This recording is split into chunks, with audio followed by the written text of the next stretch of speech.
Good morning everyone! Welcome na ulit sa ating daily morning devotional. In Heavenly Places pa rin po na book, Sister Ellen White. Purihin ang Panginoon sa kanyang pagpapala, pinagkalooban niya tayo ng pagkakataon na pag-aralan ng kanyang mga salita. It's March 9, entitled Prayer Moves Heaven. Sa Matthew 7 verse 7, Ask and it shall be given you, seek and you shall find, knock and it shall be open unto you. So dito is kung sino ang maghahanap, siya ay bibigyan, at kung sino ang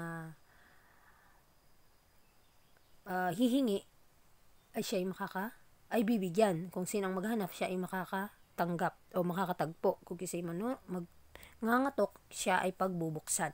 Ito'y pangako ng Panginoon sa mga taong naghahanap sa Kanya ng buong puso. Why is it that we do not receive more from Him who is the source of light and power? We expect too little. Bakit nga ba na hindi natin natatanggap yung mga pagpapala, yung ibang mga more than pa na pagpapala na nanggagaling sa ating Panginoon? Na siya naman ang siya yung sa Kanya nanggagaling ang lahat ng pagpapala at ang lahat ng biyaya.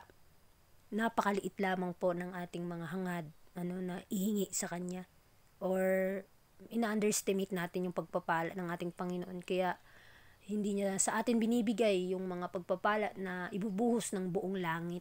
Kulang lang talaga tayo ng pananampalataya at paghingi sa Kanya. We do not value as we should the power and efficacy of prayer. The Spirit also help our infirmities, for we know not what we should pray for as we ought, but the Spirit itself maketh intercession for us with groanings which cannot be uttered. So, tatandaan natin na wag nating maliitin ang kapangyarihan ng panalangin. At kapag tayo nanalangin, wag na po tayong magdadalawang isip na atin itong matatanggap, dahil ang Espiritu ng Diyos ay tutulong sa ating mga kahinaan at siya ang magpapaalala sa atin sa mga bagay na ating gagawin at ihihingi sa Panginoon, dahil siya ay talagang gagawa ng mga bagay na hindi natin nagagawa. God desires us to come to Him in prayer, that He may enlighten our minds. He alone can give clear conceptions of truth. He alone can soften and subdue the heart.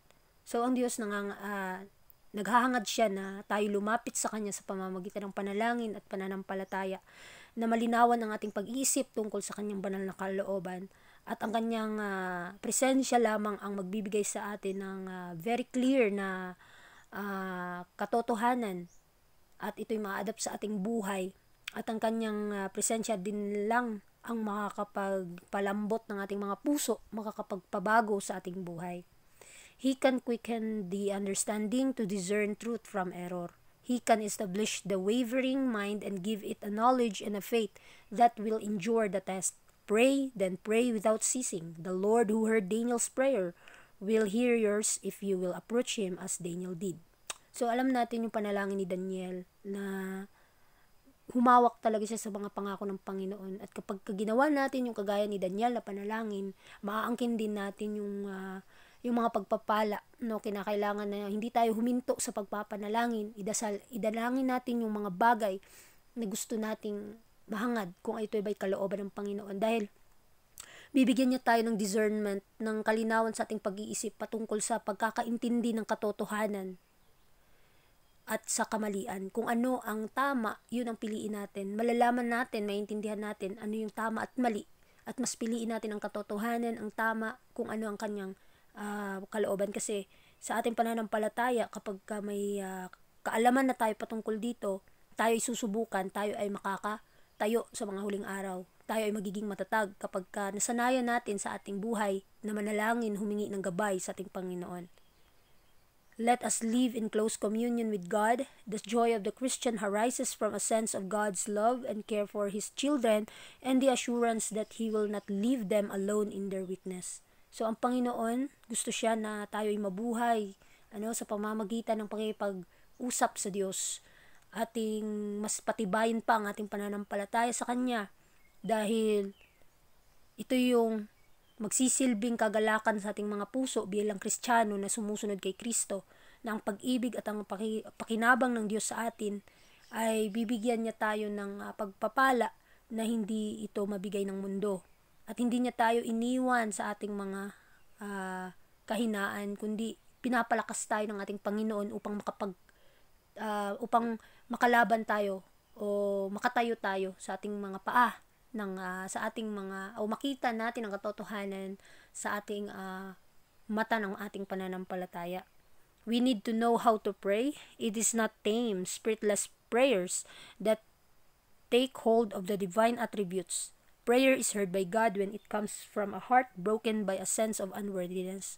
So, ito yung gusto ng Panginoon kapag nararamdaman na natin ang ating kahinaan, nararamdaman na natin ang ating mga kasalanan na ito'y nagpapalayo sa ating Panginoon. Kapag lumapit tayo sa Kanya, hindi niya tayo itatakwil. At kinakailangan lamang natin gawin ay alamin kung paano manalangin. Ito yung panalangin na aabot sa trono ng grasya na kung saan ay hahawak sa mga banal na pagpapala. Ang ating mga panalangin ay didinggin ng Diyos kung tayo ay nagsisisi, nagpapakumbaba, nalalapit sa Kanya. At sabihin natin ang lahat ng ating mga kahinaan dahil ang Panginoon ay tapat. Siya ang nakakaalam sa ating mga hangarin sa buhay na mas papatibayin pa po tayo sa ating mga experience, sa ating mga pinagdadaanan sa buhay. Prayer was instituted for our comfort and salvation, that through faith and hope we may lay hold on the rich promises of God. Prayer is the expression of the desires of a soul hungering and thirsting for righteousness. So, magiging epektibo din pala ang panalangin kapag nararamdaman natin ang kagutuman at kauhawan ng katwiran or sa katwiran ng Panginoon. Dahil ang panalangin, ito din yung nagko-comfort sa atin sa kaligtasan. Ito rin yung nagdadala sa atin kung papaano tayong lumakad sa katotohanan. At sa pamamagitan ng panalangin at may pananampalataya at pag-asa, ating mapanghahawakan ang mga kayamanan ng pangako ng Diyos. At ang panalangin din yung naghahangad sa atin na o nagbibigay din ng ekspresyon kung paano natin tatanggapin ang ating ang mga pagpapala na ating hinihingi sa Kanya. At yun na nga, sinabi ko na kapag tayo ay nagugutom at nauuhaw sa Kanyang katwiran, mas pupunuin, mas bubusugin tayo ng ating Panginoon. The power alone that comes in answer to prayer will make men wise in the wisdom of heaven and enable them to work in the unity of the Spirit, joined together by the bonds of peace. So, ang kapangyarihan, na nanggagaling o yung kapangyarihan na sagot ng ating mga panalangin ay magbibigay ng katalinuhan sa mga tao na yung mga katalinuhan at kaalaman na nanggagaling sa mga langit, at ito yung gumagawa at kumikilos sa pakikipagkaisa sa Espiritu ng Diyos sa atin. At tayo ay makikisalamuha sa mga tao sa ating kapananampalataya at sa mga tao ding hindi natin kapananampalataya. Merong bond of unity with love. Ito yung gusto ng Panginoon na makaisa o magkaisa tayo sa pag-ibig sa Kanya. Prayer, faith, confidence in God bring a divine power that sets human calculations of the real world nothingness. He who places himself where God can enlighten him advances, as it were, from the partial obscurity of dawn to the full radiance of noonday. So, ang panalangin na may pananampalataya at kumpiyansa sa Diyos ay ito yung magbibigay sa atin ng banal na kapangyarihan sa ating mismong sarili. At ito yung magbibigay din ng tunay na katanggap-tanggap sa Diyos. At dahil si Kristo ang siyang namamagitan sa atin kung ano man ang ating hinihingi, sa pamamagitan ng Panginoong Hesus ay didinggin ng ating Ama sa langit. At ito'y magiging matamis ng gaya ng araw. Ito'y magiging liwanag na gaya ng tanghali na araw. Yung napakainit, the full radiance of noonday.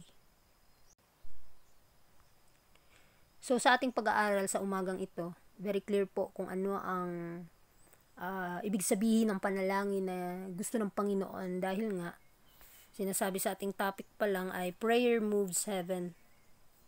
Makakakita tayo o ipapagkaloob sa atin ng Panginoon yung ating mga hinihingi kung atin talagang taus-pusong ihingi sa Kanya, na nakikita din ng Panginoon kung paano natin ito gagamitin sa Kanyang gawain, na minsan nafe-failure tayo in life, but if we struggling, if we trust Him at all times and whole heart, ipagkakaloob sa atin ng Panginoon na matibayan ang ating pananampalataya at ang ating mga panalangin ay magiging katanggap-tanggap sa Kanyang banal na luklukan at magiging liwanag sa mga taong ating nasasalamuha. Kaya panatilihin nating ihingi sa Panginoon yung pananampalatayang mga hawak sa Kanyang mga pangako. Napakalinisin din tayo sa ating mga puso upang maging katanggap-tanggap ang lahat ng ating mga hiling sa Kanya.